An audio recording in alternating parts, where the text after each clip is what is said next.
que nunca esté en Caput.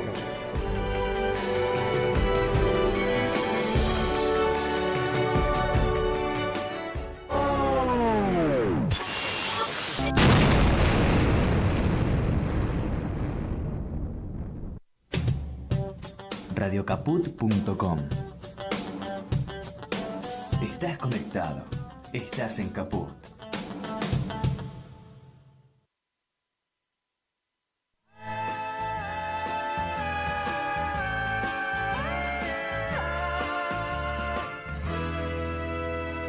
Bronca cuando ríen satisfechos al haber comprado sus derechos. Bronca cuando se hacen moralistas y entran a correr a los artistas. Bronca cuando... Buenas noches, estamos en un nuevo programa de Por Amor al Arte, acá con Graciela. Hola. Y Raquel. Hola. Y hoy tenemos para conmemorar los 50 años del golpe militar que dio origen a la dictadura cívico-militar eclesiástica más sangrienta de nuestra historia, un invitado especial, un invitado que fue prohibido y perseguido por esa dictadura. Buenas noches, Miguel Cantilo, ¿cómo estás? Buenas noches, Eduardo, ¿me escuchás bien? ¿Nos escuchás bien? Sí, yo los escucho bien. ¿Ustedes me escuchan a mí? Sí, te escuchamos. ¿Cómo estás? Hola. Bien.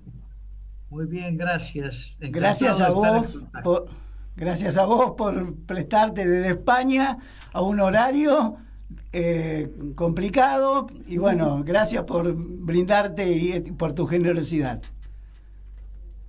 No, gracias a ustedes por establecer el contacto. Es un horario todavía lógico, así que no hay ningún problema en charlar un rato en esta fecha tan señalada. Bueno, una pregunta para romper el cubito, como decía el periodista Ginsburg. ¿Cómo estabas vos y cómo te sentiste en marzo del 76? Bueno, en realidad yo ya había salido del país previendo un poco lo que iba a ocurrir. Un año antes ya había tenido que salir por diversas situaciones de persecución y no solo desde el punto de vista ideológico, digamos, sino también por el hecho de el tipo de oficio que yo tenía, que era músico de rock, banda, qué sé yo, de comunidad, cosas que estaban muy mal vistas en ese momento y que traían siempre la intervención policial. Uno tenía que ir a sacar parientes de las comisarías, es decir, se iba creando un clima ya para mediados del 75 que se hacía irrespirable, sobre todo para los que no teníamos una vida, digamos, convencional. Así que yo ya en fines del 75 decidí irme. Yo tenía ya familia, pero me fui primero solo y el día del golpe ya estaba en Colombia. O sea, me fui, digamos, por tierra a Bolivia, a Perú y recalé en Colombia, donde pude parar un tiempo y ahí recibir a mi familia y bueno, en esa época fue que ocurrió simultáneamente el golpe en Argentina. Tus canciones eran premonitorias, porque vos, por ejemplo, hiciste una canción llamada Premios Ilegales, que es el eufemismo con que el Código Penal llama las torturas. Y bueno, después la dictadura utilizó la tortura como método de terror. Sí, ya venía utilizándose como apriete para conseguir información de cualquier tipo. Es decir, el modus operandi de la policía ya varios años antes venía siendo muy prepotente y sobre todo agresivo para con los pelilargos, los marginales, los músicos o actores o artistas en general. Y una de las formas de interrogatorio que ya tenían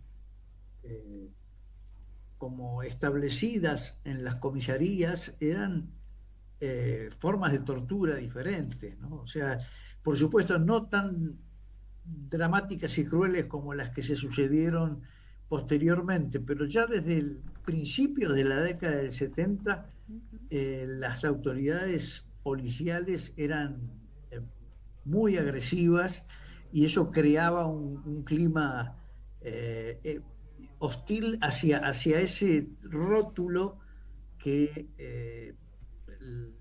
digamos, la ley le da, que es apremios ilegales, y que tiene un diferente grado de gravedad, ¿no? O sea, puede ser desde una cosa doméstica en las comisarías hasta lo que después fue durante el proceso. Así que esa era una de las canciones. Pero, por ejemplo, había una canción que publicamos en el 73 que se llamaba Pueblo Nuestro que estás en la tierra. Era una paráfrasis del Padre Nuestro y bueno, y ya a través de esa canción empezamos a recibir presiones por parte de la iglesia, por parte de la televisión, se censuró la salida del disco, o sea, no llegó o sea, se sacó de difusión, y estamos hablando del 73, ¿no? O sea, que imagínate cómo fue evolucionando la cosa hasta que ya se hacía imposible trabajar, había impedimentos de todo tipo, entonces yo por eso tuve que decidir irme del país un año antes del golpe. Vos estuviste prohibido, no, por lo menos en la radio, o tus canciones no se cantaban. Sí, Pedro y Pablo, que era el grupo al que yo pertenecía, estuvo en lo que se llamaba la lista negra, digamos. Era la lista de grupos e intérpretes que eran censurados y que no podían ser difundidos en radio. Nosotros tuvimos la suerte de que esa canción que pasaste al principio, La Marcha de la Bronca, fue publicada en el año 70.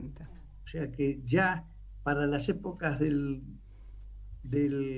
la represión gradual que hubo, ya era una canción asentada en el gusto popular. Claro. Entonces no fue una canción que nos trajera problemas en el momento que fue publicada, pero sí, con el tiempo entró en la lista negra y con ella Pedro y Pablo como intérpretes. La vigencia de la Marcha de la Bronca es total. Lo que te iba a decir, la actualidad. ¿Podríamos decir que Marcha de la Bronca es al rock lo que Cambalache es al tango? Mirá, es curioso, esa comparación la hizo Jorge Asís hace mucho tiempo. Ah, mirá, no sabía. Sí, me señaló como el discípulo del rock, porque realmente sí, hay una, por supuesto, sin querer compararme con el monstruo genial de Discépolo, pero hay una continuidad entre cierta postura del tango, enjuiciando a la sociedad de ese momento, y después lo que pasó con la canción de protesta, de la cual yo fui uno de los emergentes, pero había gente como Morris, por ejemplo, como Facundo Cabral, que eran exponentes muy refinados, lo mismo que en el folclore, ¿no? Había tipos como José Larralde, que bajaban línea, o sea que lo que pasó con la Marcha de la Bronca es que reunió cierta cantidad de condiciones para hacerse popular, pero ni siquiera se puede considerar que era una canción de rock,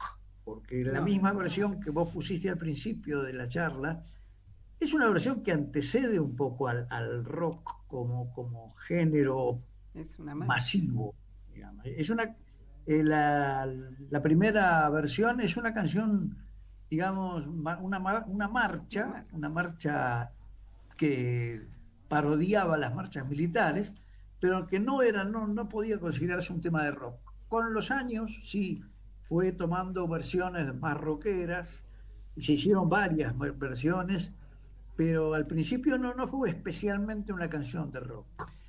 Ahora, y vos como cantante, ¿cómo haces para burlar la censura, no? Digamos, ¿cómo...? Porque sabemos que muchas veces las emisoras o las grabadoras ponen determinadas pautas, y así como Cervantes en el Quijote burlaba la Inquisición, yo creo que vos tenés algunas canciones que me da la impresión que utilizando las metáforas no burlás esa censura previa que por ahí hacen las grabadoras, ¿no? La verdad es que he tratado durante toda mi trayectoria de pasar por esas grietas, ¿no? Esas grietas que deja el sistema, sobre todo en la difusión masiva o en la difusión radial. He tratado de usar a veces un lenguaje figurado, metafórico, para no ser demasiado directo y obvio, pero hace ya más de 50 años que vengo expresándome en un lenguaje lo más claro posible, pero utilizando siempre las herramientas de la poesía, o sea, que permiten a uno hablar en sentido figurado o poniendo humorísticas de disfrazar situaciones, pero yo creo que siempre me ha gustado enfrentar un poco no solo la situación política local, sino también la situación que vivimos en este momento en el mundo, ¿no? O sea, yo ahora en este momento tengo en funcionamiento, para los que les interese las redes, un álbum que saqué que habla de todo lo que nos está pasando, ¿no? O sea, de la situación que se vive en este momento en el planeta, y lo trato de hacer de una manera lo más clara posible, pero poniendo los protagonistas en evidencia, ¿no? Porque lo que nos pasa como país también pasa en el mundo.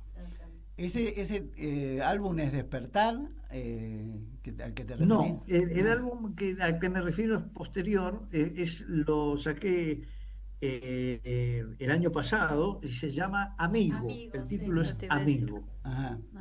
Porque en Despertar, que si bien escribiste o lo sacaste en el 2023, ¿cuánto tiempo más parece que estuvieras relatando lo que nos pasa a los argentinos en este momento?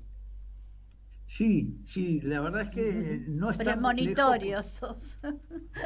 Claro, o sea, no está muy lejos de la actualidad, porque es un álbum que tiene un par de años, pero yo afortunadamente cada año más o menos, o cada 2 años, saco un disco diferente, nuevo, con canciones nuevas, y trato de actualizar lo más posible la temática, ¿no? O sea, de ser testimonial al menos de lo que nos pasa. De manera que este álbum que yo saqué ahora, un poquito antes de fin de año, que se llama Amigo, está hablando de lo actual, pero Despertar, que es el que mencionás vos, fue el inmediatamente anterior. Pero siempre tenés una visión optimista, ¿no? En tus canciones siempre se trasluce algo de un optimismo, de una salida. Yo me acuerdo, por ejemplo, en Gente del Futuro, que es del 81, todavía estaba la dictadura, pero vos ya estabas vislumbrando una salida. Eso es realmente una búsqueda que siempre he tratado de lograr, porque la he tomado también de otros autores que son como maestros de los que aprendí, y que siempre buscan la manera de matizar la crítica opositora al sistema con una salida, ¿no? Una esperanza, una luz al fondo del túnel, porque realmente existe y porque es lo que nos da fuerza para vivir. O sea, no creo que haya que ser exclusivamente crítico, sino también abrir un espacio a aquello que realmente puede considerarse una solución para muchos de nuestros problemas, tanto individuales como colectivos, ¿no? Entonces, eso yo creo que nace del amor, del profundo amor que uno tiene por esa masa de supuesto público para el que uno canta, porque uno no sabe realmente la cantidad o la calidad del público que va a recibir lo que uno hace, pero pone todo el énfasis, el amor, la esperanza en que haya un contacto fluido entre el que escucha luz, nuestras ¿no? canciones Como una y luz, nosotros. una luz, se vislumbra que dentro de todo la oscuridad, que siempre hay una luz y un camino para poder, esa esperanza, ¿no? Como vos decís, ¿no? Que no todo a veces Sí. es todo tétrico. Todas las canciones son así tuyas. Y una Sí, pregunta, realmente. ¿y qué viene primero, la música, la letra? En muchos casos creo que la letra, ¿no? Porque tú tenés un fuerte potencial en todas tus letras. ¿Cómo es la inspiración en este caso? Volviendo Sí, muchas veces viene de la letra, sí. No necesariamente de una letra completa, por ahí a lo mejor es un fragmento que uno esboza y a partir de ahí puede empezar a ponerle música, a ponerle un estribillo, pero a veces sale la letra completa de una, o a veces sale un pedazo. Y también existe la variante de que aparezca primero la música. Primero la música a través de una improvisación y esa música busque una letra y entonces se le acomode. Pero es como un rompecabezas, ¿viste? En muchos sentidos es como ir poniendo una pieza al lado de la otra y al final es como que toma forma la canción. Nosotros Por Amor al Arte siempre hablamos de los olvidados de la historia. Y vos hiciste hace poco un álbum dedicado a Antonio Soto y a la Patagonia Rebelde. ¿Por qué no nos contás un poco cuál fue tu inspiración para reivindicar? Hace más de 100 años pasaron, pero cuán vigente están las cosas. Escuchando tus canciones, uno se da cuenta cuán vigente está esto, ¿no? Y sí, la verdad es que yo tengo que agradecer a la introducción a ese trabajo a partir de un personaje, un sociólogo que se llama Miguel Oliva, a quien el sobrenombre de él es Mikey Oliva, que es un habitante de Río Gallegos que reside en Buenos Aires, pero que ha como fogoneado ese trabajo desde el contenido básico de las canciones, que después con el músico que es Mariano Díaz, que es también oriundo de Río Gallegos, pero que reside aquí en Madrid, nos juntamos y elaboramos a través de la propuesta de Oliva canciones que pudieran homenajear no solo a Soto como personaje central, sino a todas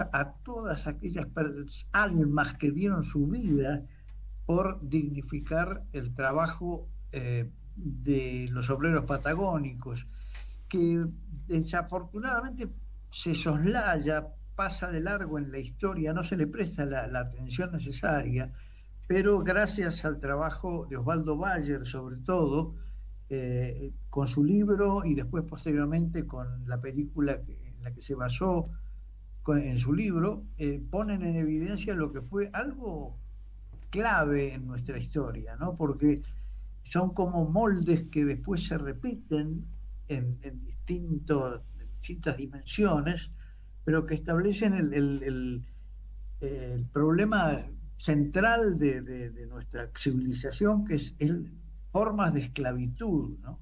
Que se han ido dando a través de la historia en distintas épocas y que en la Patagonia en aquel momento cobraron esa forma y que terminaron dramáticamente, pero que dejaron un precedente que es tan importante como de cualquier actividad de algún prócer digamos, de nuestra historia o de alguna lucha de independencia, tiene el valor de cómo la patronal fue enfrentada valientemente por un grupo de humildes obreros que estaban siendo explotados indiscriminadamente y que dieron su vida para que eso quede como asentado como un precedente para las luchas obreras que después se fueron dando y que se van a seguir dando a través de nuestra historia.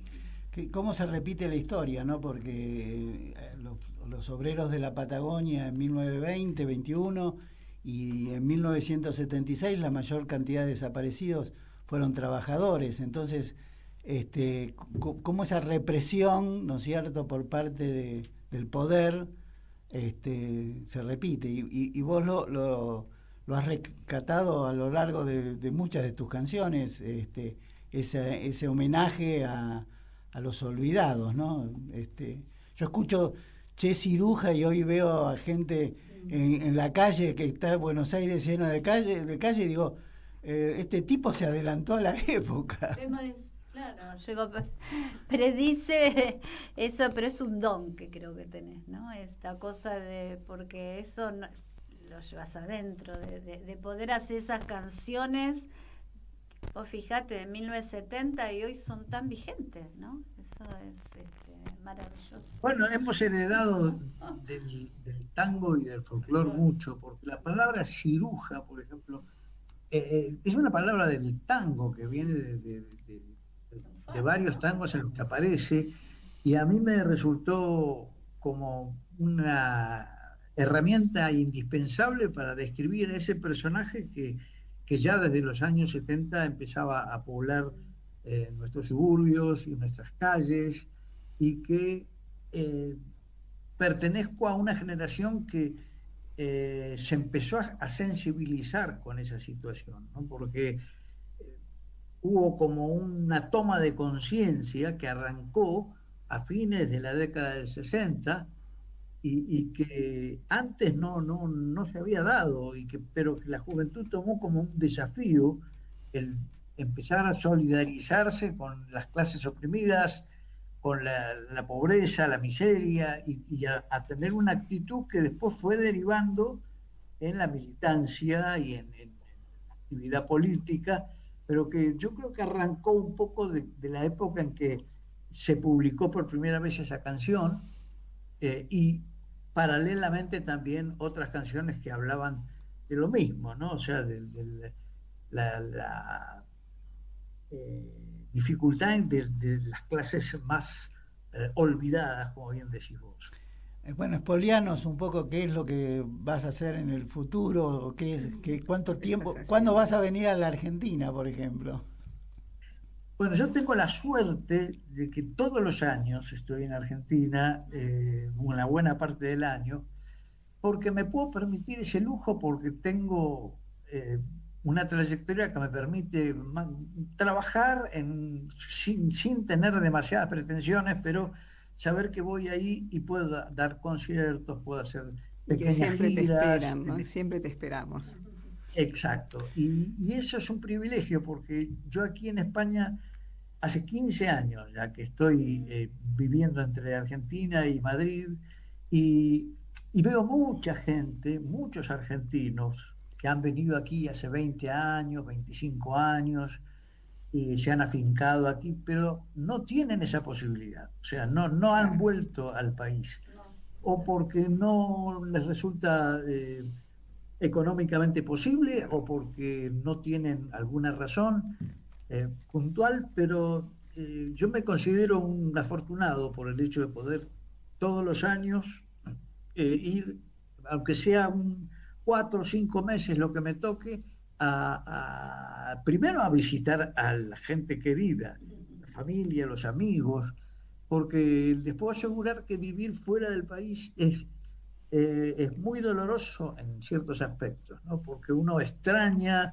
uno sabe que tiene que acostumbrarse a otros modos, otras formas de vivir, a pesar de que entre España y Argentina hay muchas coincidencias, pero yo me vivo encontrando con argentinos que son nostálgicos y lamentan profundamente el tener que extrañar tanto su ciudad, su provincia, sus costumbres. Entonces, el tema de la amistad también. También, es muy fuerte. Sí. ¿Y tu familia ¿Y tu familia está allá o tenés también familiares acá? No, mi familia está en Argentina, tengo hijos, nietos, y hay también parte de mi familia que está fuera del país, en México. Tengo 2 hijos en México.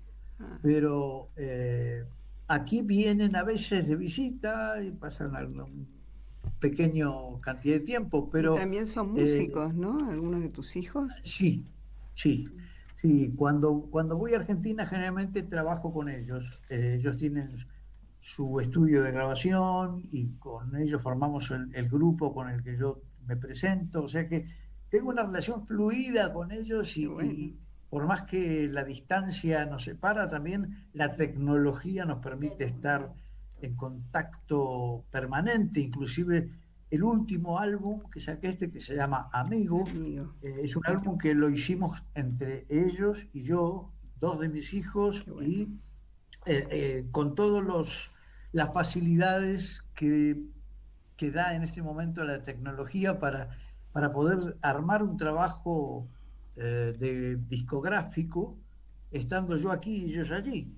Pero fantástico. Salió perfecto, no se nota nada a la distancia y entonces es muy importante para mí cada vez que voy trabajar con ellos, actualizar nuestra relación y sobre todo con sus hijos también, con mis nietos. Vos sabés que una de las cosas que hacemos en el programa es a los invitados le entregamos una botella de vino. Como no te la podemos mandar, cuando vengas a la Argentina nos tenés que avisar que vas a estar, así te damos la botella de vino. Claro. Seguro. Por favor. Va a ser un placer porque ahora, por ejemplo, hace poco, el fin de semana pasado estuvo por aquí, no sé si ustedes la conocen, Cecilia Zavala. Es una excelente guitarrista y cantautora argentina. Vino a dar un concierto y ¿qué me trajo? Una botella de vino. Maravilla. Qué mejor. El vino argentino es irreemplazable. Así que si me lo guardan, pensado venir, ¿sabés cuándo más o menos venís acá a la Argentina? ¿O? Generalmente voy para la segunda mitad, o sea, por ahí en el mes de septiembre y me quedo hasta fin de año. Voy regulando según las posibilidades de trabajo, tanto de allá como acá, porque aquí estoy también presentando un espectáculo que me gustaría poder llevar a Argentina, que es de cuentos, canciones y poesías. O sea, que son canciones que son cuentos cantados, que eso es un álbum que publiqué hace unos años, y poesía también recitada y canciones de distintas épocas. Y esto yo lo presento con un percusionista argentino también, que vive hace muchos años aquí, que se llama Marcelo Farías, y con él en la percusión y yo con la guitarra vamos haciendo que es un espectáculo de perfil cultural. ¿En dónde lo das? En lugares diferentes, sobre todo centros culturales, salas. No es una cosa masiva, pero tiene como un perfil cultural que me permite ir a sitios en los que la gente va a escuchar específicamente, no lugares en los que va a tomarse un trago y en el que la música es un fondo, no, sino lugares donde se transmite o a través de teatro o a través de ¿cómo se llama? Stand-up, que es lo que hacen mucho aquí también. Una relación con el público muy directa. Así que ese espectáculo lo estamos haciendo y mi intención es llevarlo para septiembre allá para hacerlo un poquito en Argentina. Perfecto. Y ahora que estás en la distancia de España, ¿cómo nos ves al arte argentino, a los músicos argentinos, con las dificultades que está pasando el arte en este momento? Sí, yo lo vivo cada vez que voy porque puedo testear de por dentro las dificultades que existen a veces para reunir gente. Hay espectáculos, por ejemplo, este año pasado tuvimos que suspender 2 o 3 actuaciones porque los dueños del local les cerraban el local directamente porque eran, por ejemplo, nos pasó en Morón, donde estábamos anunciados y después también nos pasó en San Isidro, lugares que cerraban porque determinados problemas con los propietarios de la sala tenían que cerrar. O sea que, así como en otros lugares nos fue muy bien, especialmente en Claypole, que es un lugar donde hay un pequeño teatro, o en Berisso, fueron lindas actuaciones, pero esa dificultad que existe para establecer un contacto entre los músicos y el público, aquí también ocurre. O sea, no es una cosa exclusiva de Argentina. Aquí, por ejemplo, lo que está pasando mucho es que hay muchos artistas que tienen que trabajar un equivalente a lo que es pasar la gorra, que aquí le dan un nombre técnico que es la caja inversa. La caja inversa, sí. Que, claro, es un eufemismo para decir que en lugar de cobrar una entrada, el artista tiene que dejar en manos del público lo que el público le quiera dar. Y eso cada vez está como aumentando, está avanzando cada vez más por sobre la tradición que es que el artista cobre una entrada. Sí, ¿no? acá también le dicen sobreconsciente, le llaman también ahora. Claro. Sobreconsciente. Sobreconsciente. Es una nueva denominación, una nueva categoría. Bueno, eso es una muestra de lo que está pasando con la cultura en general en el mundo. O sea, está tomando un plano secundario, se le da más importancia a otro tipo de entretenimientos y la parte cultural está como relegada a ese tipo de situaciones. Creo que es un síntoma planetario, no es una cosa que sea exclusiva de los argentinos, pero es un síntoma que se ve que va expandiéndose por diferentes partes del mundo y bueno, el artista tiene que enfrentarlo y buscar la manera de superarlo o de negociar con los dueños de las salas para lograr, por ejemplo, otra característica que hay mucho aquí es que las salas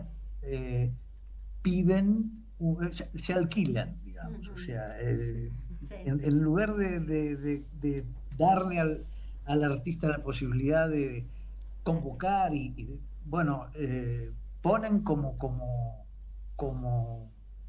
condición el alquiler de la sala, o sea, un básico, un dinero que el artista tiene que pagar como para alquilar la sala y de esa manera los dueños de la sala se reservan una ganancia, ¿no? Claro. Más allá de lo que después lucren con la bebida o con la comida o lo que sea.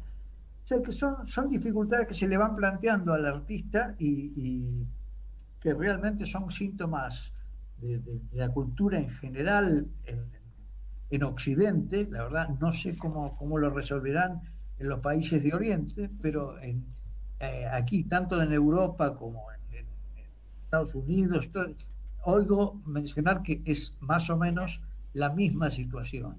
O sea, para el artista se va haciendo cada vez más difícil abrirse espacios y tener contacto con el público. Y en Cuentos Contados que estás preparando, ¿también son poemas del siglo XII y XIII como hiciste en el anterior, o son poemas nuevos?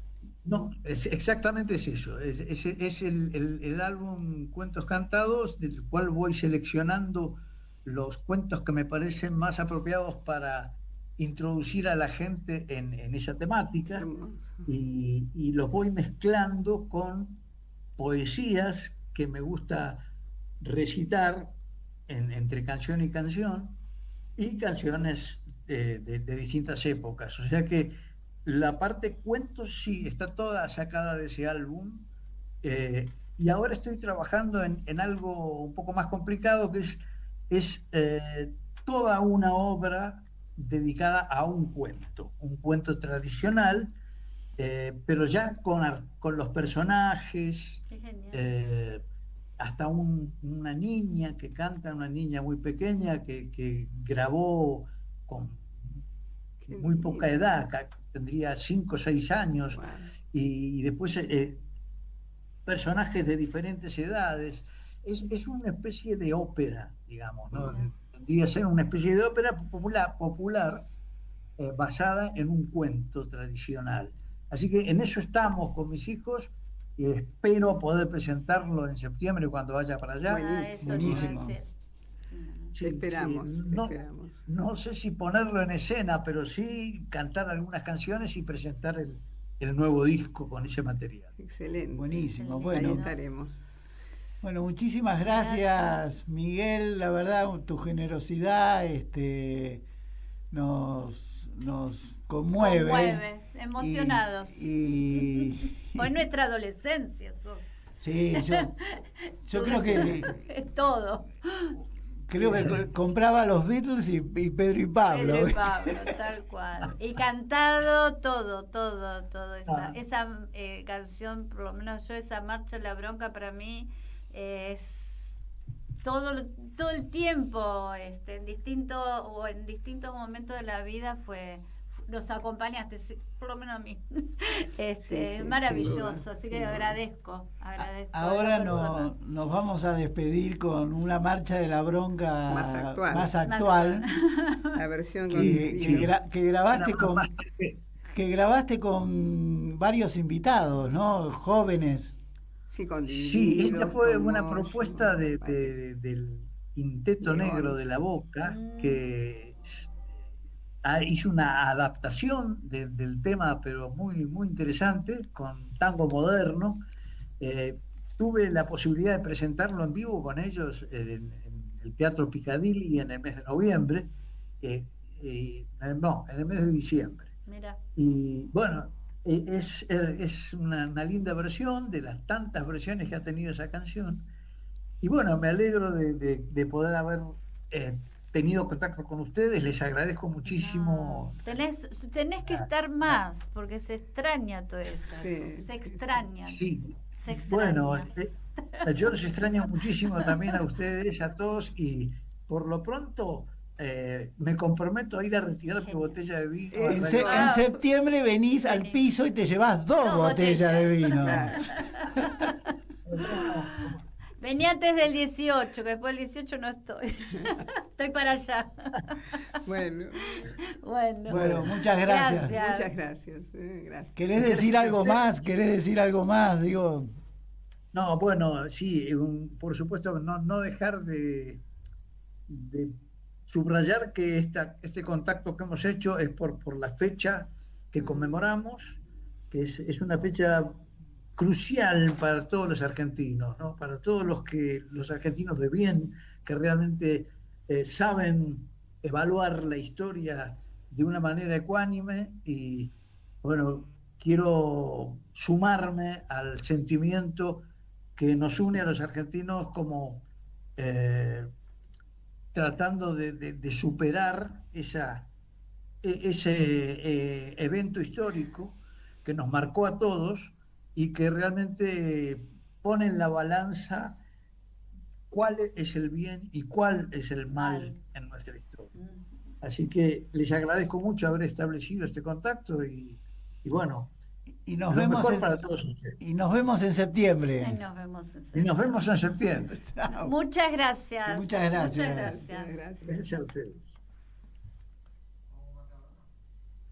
No puedo ver tanta mentira organizada sin responder con voz ronca.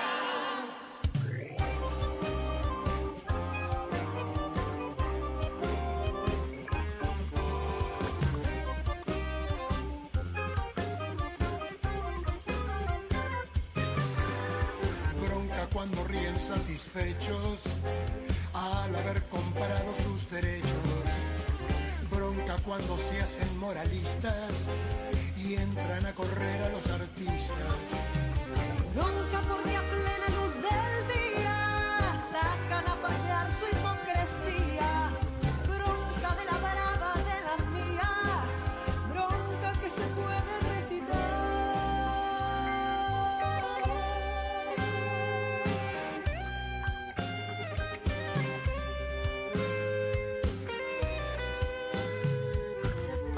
Toman lo que es nuestro con el guante de disimular.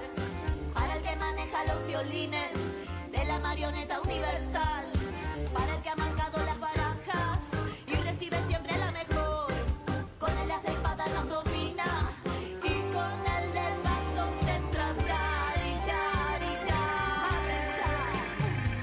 No puedo ver tanta mentira organizada sin responder con voz ronca, ni bronca, ni bronca.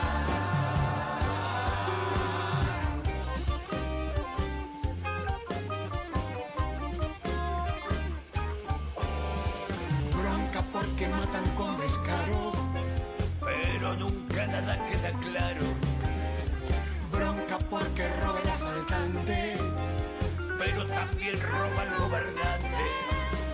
Bronca porque está prohibido todo, hasta lo que haré de cualquier modo.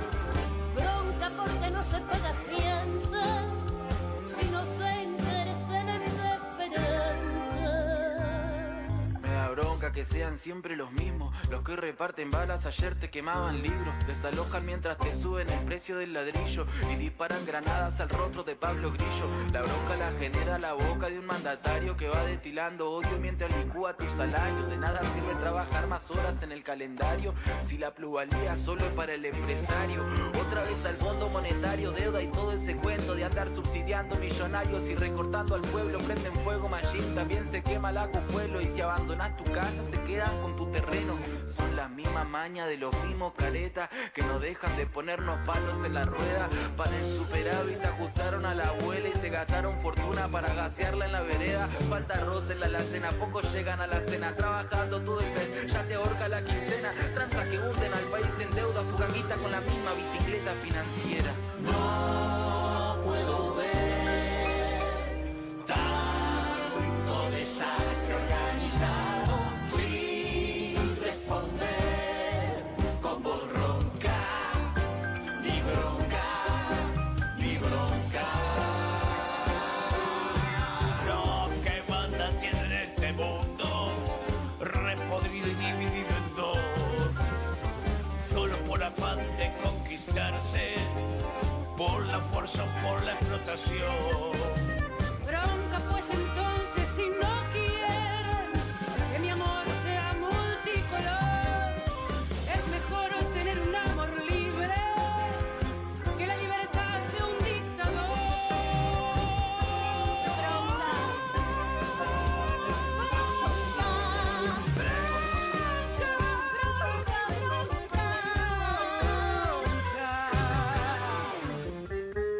La marcha de la bronca. Marcha de la bronca. Bueno, volvimos acá después de este buenísimo palabras que nos dio Miguel Cantilo, y hoy tuvimos una sorpresa muy grata porque Miguel Cantilo nos trajo de regalo a través de su hijo Adán el último CD, Amigo, y así que muchas gracias, Miguel, por tu generosidad. Y también nos permitió conocer una bellísima persona que es Adán Cantilo, que lo vamos a invitar. Sí, porque una figura extraordinaria, ¿no? Realmente un exquisito. La charla que tuvimos, que se prolongó por más de 1 hora y media, ¿no? No nos íbamos y fue una sorpresa con mucho que decir, con un universo muy lindo, fantástico, de esas personas que necesitamos en estos tiempos. Así que ya lo vamos a traer aquí con nosotros al espacio.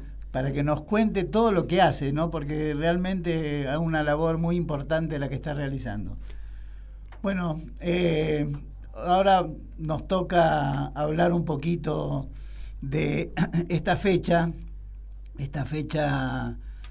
trágica para la Argentina, donde el arte fue perseguido, pero también fueron perseguidos muchos militantes, trabajadores, el pueblo en general.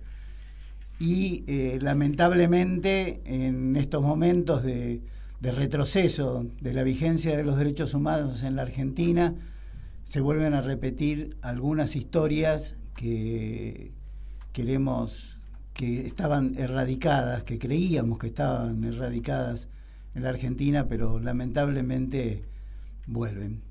Así que, Raquel, te dejo para que nos cuentes un poco qué pasó con el arte en esa trágica año 76. Bueno, sí, primero ya estuvimos viendo qué pasó con la música, con Miguel Cantilo, que fue un protagonista directo, y bueno, no en vano está ahora viviendo en España. La música, las artes en general durante la dictadura militar sufrieron una severa censura, persecución y silenciamiento. Muchos artistas, ya sabemos que fueron perseguidos, exiliados, desaparecidos, mientras que libros, música, todo fue prohibido y recibió un fuerte tormento. Listas negras, se creó el comité en el 76 del CONFER, lo que era el CONFER, el Comité Federal de Radiodifusión, un poco al estilo después del 55, ¿no? Donde empezaron a censurar, había más de 200 canciones censuradas, ya sea por el contenido de la letra, ¿no? O sea, porque no respetaba los valores morales y cristianos de la época, o porque estaban en contra del gobierno directamente. Y durante la Guerra de Malvinas ocurrió un fenómeno muy particular, porque prohibieron la difusión de todo material de audio en inglés, o sea, toda música en inglés. De modo tal que paradójicamente esto benefició al rock argentino, le dio un impulso, un desarrollo muy importante, un crecimiento y una evolución. Eso fue algo casual, si se cree, el fenómeno que se generó. Y bueno, los músicos, para poder evadir la censura, recurrían a muchas herramientas, a recursos literarios diversos, metáforas, para poder denunciar las persecuciones, para poder denunciar lo que estaba sucediendo en la sociedad, sin necesidad de irse, y poder de esa manera expresar. Pero bueno, en todas las disciplinas de las artes se sufrió este clima, ¿no? Ya sea bien en el teatro, con uno de los exponentes muy importantes, que hubo muchos movimientos y grupos, pero Teatro Abierto, en el año 81, donde estaba Osvaldo Dragún, Tito Cosa y 21 miembros más, entre ellos había tanto directores como actores, y que finalmente en el Teatro de Picadero, donde actuaban, terminan, a los 6 meses le pusieron una bomba, voló todo, bueno, se ha podido reconstruir y sigue en pie. Eso es lo bueno de que los argentinos, no sé cómo salimos, renacemos de las cenizas. Y el arte resiste, ¿no? Y el arte resiste, y los movimientos de arte resisten, y no solo resisten, sino que se fortalecen y se multiplican. El caso del teatro es algo fantástico. Acá lo tratamos bastante en las otras 2 audiciones que teníamos, y siempre vemos la cantidad de teatros, de salas que hay en Buenos Aires, que es un fenómeno extraordinario. Nos tenés que presentar un documental, ¿no? También. Sí, hay un documental. Es un documental de un portugués, de un amigo, Arthur Santana, que fue secuestrado y que de una manera muy casual logra descubrir un centro de detención que funcionaba. Ahora les pasamos directamente Vamos a ver un pequeño corto que habla sobre este centro de detención clandestino, claro, de tortura y desaparición. Hello guys, get ready with me para un paseo por las glamorosas Galerías Pacífico. No, mentira, en este lugar, en el segundo subsuelo, funcionó un centro clandestino de detención y tortura. Quédate que te cuento la historia.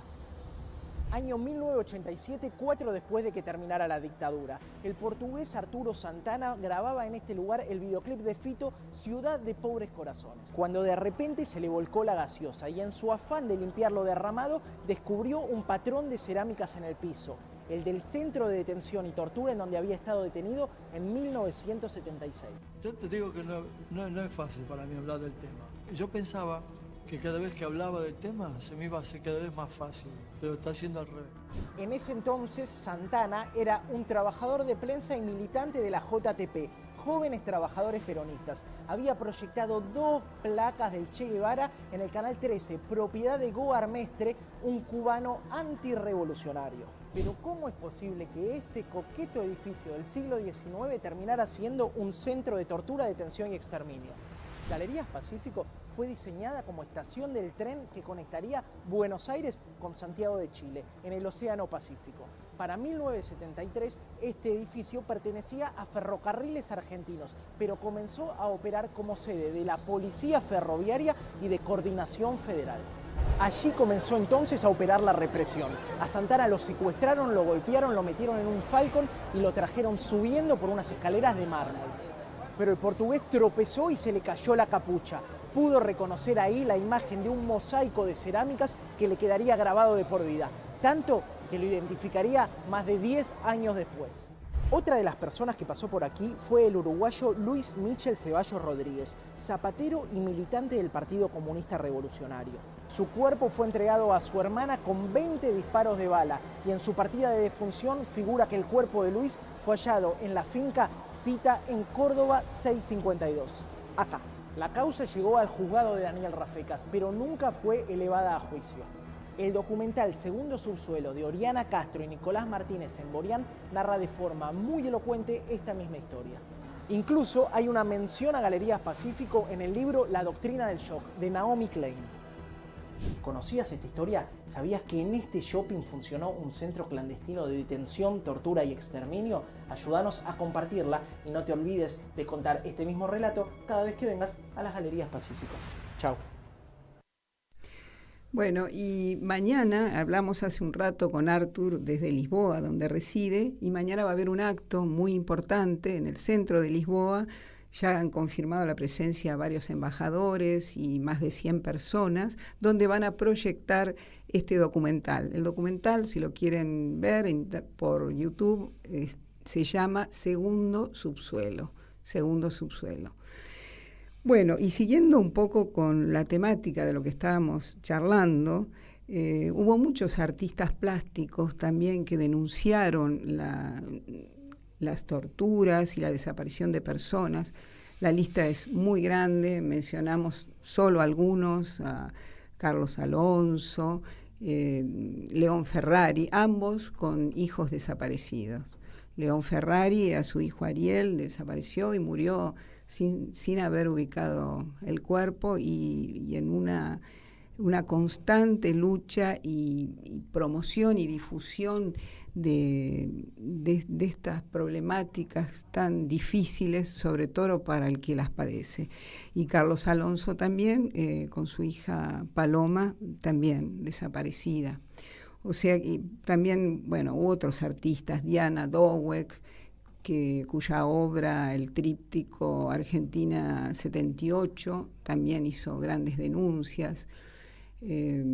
Podemos mencionar una larga lista interesante. Bueno, a mí el que me conmueve muchísimo la escultura es de Juan Carlos Di Stefano, que pueden verla en el Museo Nacional de Bellas Artes. La verdad que yo veo esa escultura, una escultura de bulto, la rodeo y me atraviesa el mensaje, ¿no? Tiene una potencia en el mensaje escultórico que es increíble, así que los invito a verlo, en parte una excelente obra de arte. Y muchos más. Pero el régimen en realidad privilegió, ante todas las cosas, una visión única de la cultura, que era algo que debía ser más bien decorativo, despolitizado totalmente. La muestra de paisajes, por ejemplo, o arte sacro, y quizás abstracto también, arte abstracto, pero sin mensaje. Esto ya da toda una dinámica, una dirección que influye mucho en la sociedad y en la composición de los artistas, pero que nunca se rinden, ¿no? Acá nunca se rindió nadie, ni en el 2001 tampoco, donde se firman manifiestos diciendo acá estamos presentes los artistas, y esa fuerza creo que es la potencia más importante que impulsa a todos. Bueno, esa resistencia del arte me permite que nos despidamos y convoquemos para la marcha de mañana, 24 de marzo, que tiene que ser multitudinaria para demostrar que seguimos luchando y seguimos en pie con los mismos ideales de nuestros desaparecidos. ¿Tenemos un minuto más? Sí, voy a decir un poema. ¿Puedo decir algo más? Sí, pero muy cortito, tiene que ser breve. Nada más que me llegó un artículo interesantísimo, que lo pueden ver en página 12, de Jorge Giacosa, un activista histórico de los derechos de los gays, lesbianas y travestis, del colectivo LGTBI, y que, bueno, hay un artículo que pueden verlo donde ahí signan que hubo 400 por lo menos desaparecidos de este colectivo. Así que con eso nada más quiero hacer un aporte para que lo puedan ver. Bueno, yo muy breve voy a leer un fragmento de Jorge Cafati, que es un detenido desaparecido de la ESMA y que yo conocí en la década del 70, así que me llega muy profundamente. Para todos tus días. Primero tu voz, entre otras voces, encendiendo el pasillo, iluminándolo. Después tu caminar, tu paso alegre, tus ganas de vivir, de amar, tu canto. Sin conocer tu nombre, esperaba tus ojos, cualquier día, asomándose audaces por la puerta. Cualquier noche, con vos, se aparecían a perfumar mi patio, el de esta celda, con su celeste fresco de glicinas. ¿Quién sos? Bueno, muchas gracias, buenas noches y nos vemos mañana todos en Plaza de Mayo. Muchas gracias. Tanta mentira organizada sin responder, con voz ronca.